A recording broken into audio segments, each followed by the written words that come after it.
आणखीन एक मोठी बातमी येते सोलापुरातून। सोलापूरचे उपमहापौर राजेश काळे यांच्या विरोधात खंडणीचा गुन्हा दाखल करण्यात आलाय।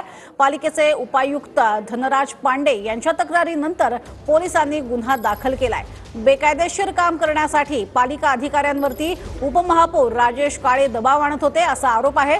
संतापलेल्या उपमहापौरांनी पालिका आयुक्त पी शिवशंकर, उपायुक्त धनराज पांडे आणि विभागीय अधिकाऱ्यांना खोदमरून शिवीगाळ केल्याचंही कळत आहे। दरम्यान उपमहापौर काळे यांच्या निषेधार्थ पालिकेतल्या कर्मचाऱ्यांनी काळ्या फिती लावून आंदोलन सुरू केलंय। अधिक माहिती घेणार आहोत आमचे प्रतिनिधी रोहित पाटील यांच्याकडून। रोहित, काय अधिक तपशील? प्रज्ञा, लोक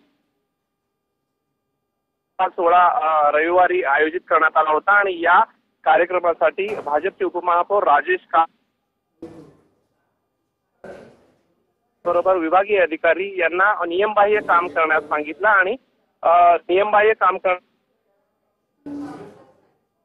नक्कीच सर, रोहित यांचा आवाज आपल्यापर्यंत नीट पोहोचत नाहीये। मात्र आपण बघतोय नियमबाह्य काम करायला सांगितल्याच्या विरोधात आता पालिकेतले कर्मचारी सुद्धा वैतागलेले आहेत आणि ते चिडून आंदोलन सुद्धा करतायत आणि उपमहापौरांकडूनच अशा पद्धतीने दबाव आल्यामुळे, शिवीगाळ झाल्यामुळे त्यांच्याबद्दल राग व्यक्त केला जातोय।